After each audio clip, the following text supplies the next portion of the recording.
Um, Jeff, congratulations on receiving your very first Emmy nomination for your work on The Man in the High Castle. It was one of about 4 nominations that the show received overall, all in the craft categories.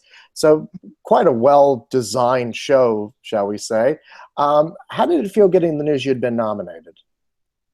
It was pretty cool. I actually didn't know about it, and one of the other supervisors at work posted on Facebook. So suddenly I started getting hit up on the phone and text messages, and I was like, what's going on?" And everyone was saying congratulations. Well, congratulations indeed. So tell us a little bit about, first off, how did you get involved with this? Oh, actually, so this was pretty cool. Our sales team knew that this show was out there, and we really wanted to take a shot at it. So another supervisor and I actually were saying, well, let's do some stills and some concept art for 1962 occupied New York, basically. And our producer was like, yeah, can you guys come up with anything more interesting? And so we ended up actually taking a whole bunch of old airline commercials and stringing them together, of airplanes flying over to New York, but then we totally Nazified and Germanied the entire place. Oh, So wow.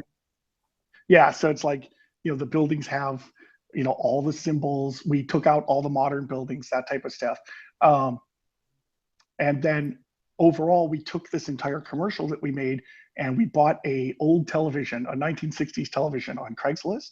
And then we comped the entire commercial into the old TV, and we did a pullback where you see a German soldier watching this commercial as he stands in front of like a penthouse of all 1962 Germany, New York. It's really cool.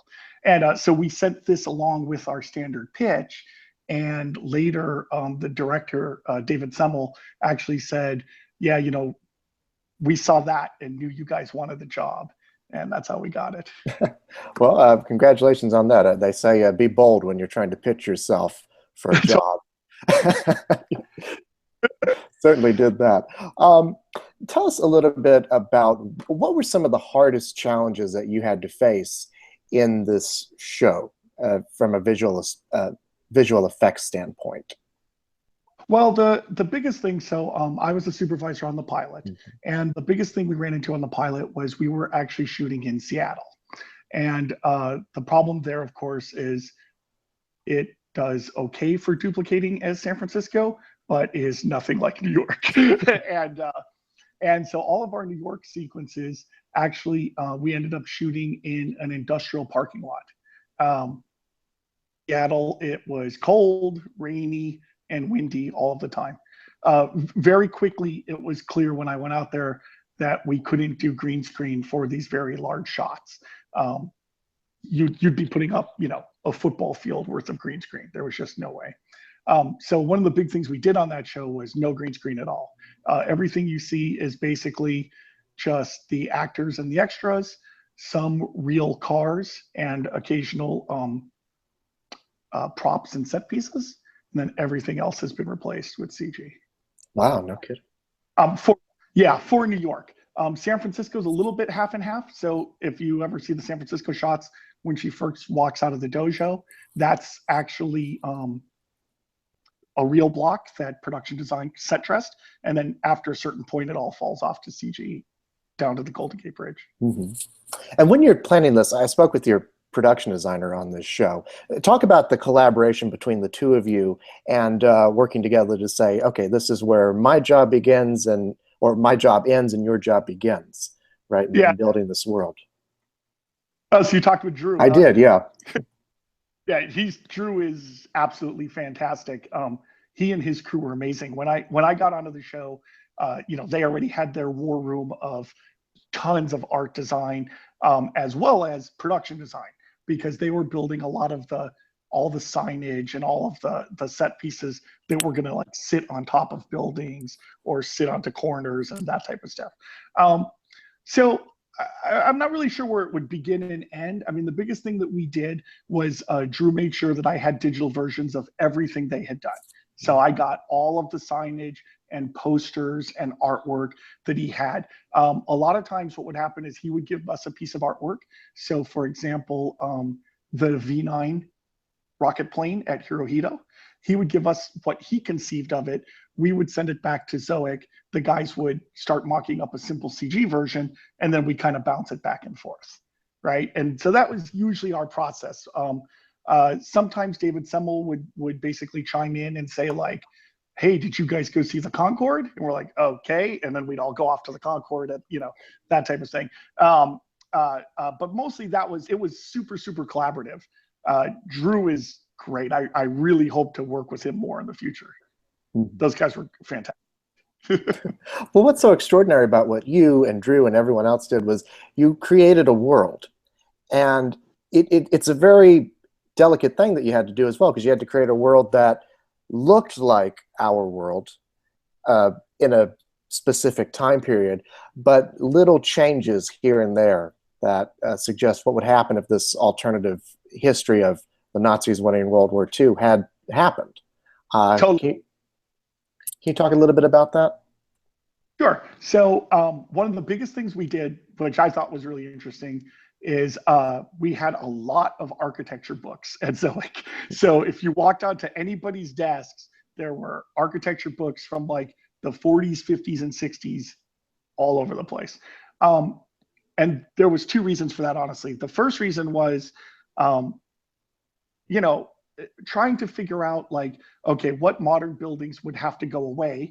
So for example, in Seattle, of course, there was a lot of modern buildings that we would take out and try to figure out how to replace them, right? And then for the New York sequence, figuring out, okay, what would 1962 Times Square look like, but what would have never been built, right? Or what would Germany have built differently? One of the very first things that came up as far as the automobiles go was somebody had figured out early on that you would not have fins on the cars anymore. There'd be none of that. And so all the cars had to go through a redesign to remove that type of thing. Most of the buildings you actually see in our New York sequences are real 1962 New York buildings that we put in. They built about maybe 4 blocks in every direction, more or less. And then we built on top of that to, add the German touch to it. Of course, there's a lot of propaganda posters and that type of stuff as well. My favorite piece of that, though, real quick, is right at the very beginning of that scene, our actor walks out of the Paramount Theater. And oddly enough, we actually found there's a Paramount Theater like that in Seattle, but we couldn't use it because the hill was too steep, right? So we ultimately actually took photographs of that building all the way around and rebuilt it from scratch. So even when you see the sign up close and we pan down it and follow him on his walk, that's all CG, but it's all based on a real building that exists. So that was a great shot. Oh, no kidding. Listening to you talk about these things, it seems like there's a lot of little details that you might not notice, a viewer might not notice on the first viewing of it, but which add to this overall world of it. I mean, those little details that I guess make your work seem real, right? Yeah, I think so. So one of the first things that actually came up, which was really interesting, was we had to change all the lines in the roads. Wow. Because of course, every street you shoot on nowadays has modern crosswalks, modern lines. So all the roads you've actually seen in the show have been replaced. The alley sequence, most of those buildings have been replaced. Obviously, Hirohito doesn't exist, so that whole airport was, from the ground up. And same with Times Square. Ton of work, though. I mean, there are in the New York and Seattle sequences, there's a couple thousand CG people. There's people waiting in line, people going into restaurants and in the shops, people crossing the street, a lot of CG cars, that type of thing. And we were filling in around real pieces. We shot real pieces as well, and then kind of mixed and matched and put everything together. But there's tons of stuff. If you look in San Francisco, there's boats out in the water, there's cars out on the bridge. San Francisco is something like, I think, 10 blocks going down, and a lot of those buildings have, iconic signage and different bits and pieces, all to kind of make it feel as realistic as possible. Right. Well, you fooled me a little bit. I was in San Francisco not too long ago, and I thought I was in the Man in the High Castle. Well, that and all the Nazi propaganda that was hanging around for a second. Well, that was actually for us because so first off, my iPad was covered in Nazi symbols, Wow. so that was great going to the airport. Like, I hope they don't ask me to turn this on. And then when we were actually on the various locations, people would turn us away when they found out that their building was going to be the Nazi embassy, for example. Mhm.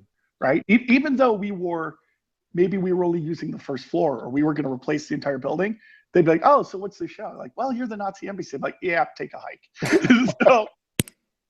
So that was an interesting problem on that show. We ended up redoing, or I should say, doing some of the effects differently because our locations would drop out here and there.